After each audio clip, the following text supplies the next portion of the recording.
We are going to keep reading our book, Henry and Ribsy, and we're finishing up with chapter 3. So, this is the chapter about Henry getting a haircut, and he's outside right now with his friends, with Scooter, and looks like Mary Jane, and maybe some other friends, and they're giving him advice right now on how he should lose his teeth, because he really wants to distract them and have them not notice his hair. So, Henry is itching at the back of his neck right now because the loose hair that his mother didn't quite cut is really bothering him. "What do you keep scratching for?" Scooter asked, glancing at Henry's hat. "I itch," said Henry coldly.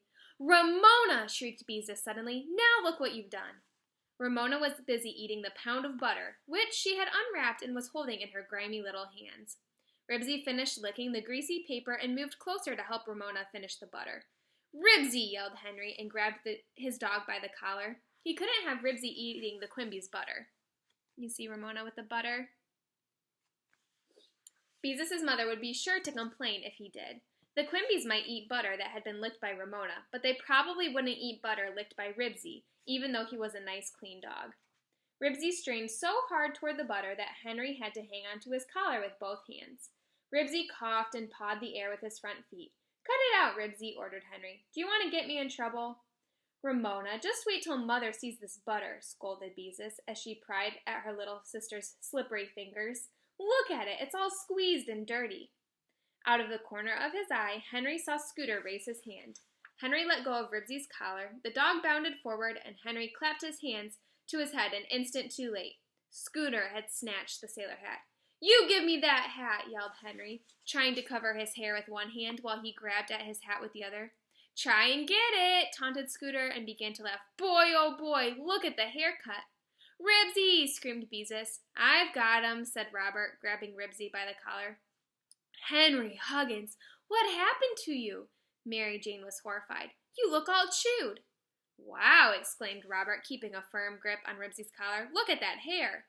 "Scooter McCarthy, you give me that hat!" Henry tried to grab it, but Scooter held it out of reach. "What happened, Henry?" Robert asked. "Did you cut your own hair?"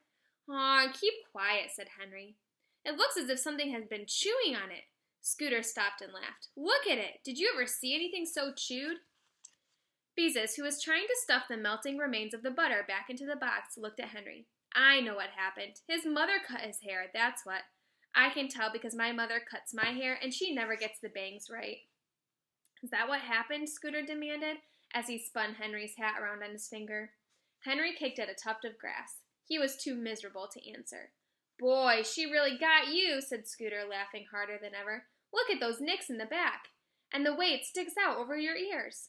"I'm glad my mother doesn't cut my hair," said Robert. "I wouldn't want to go around looking like that." "Wait till the kids at school see it," said Scooter. "I wouldn't want to be in your shoes."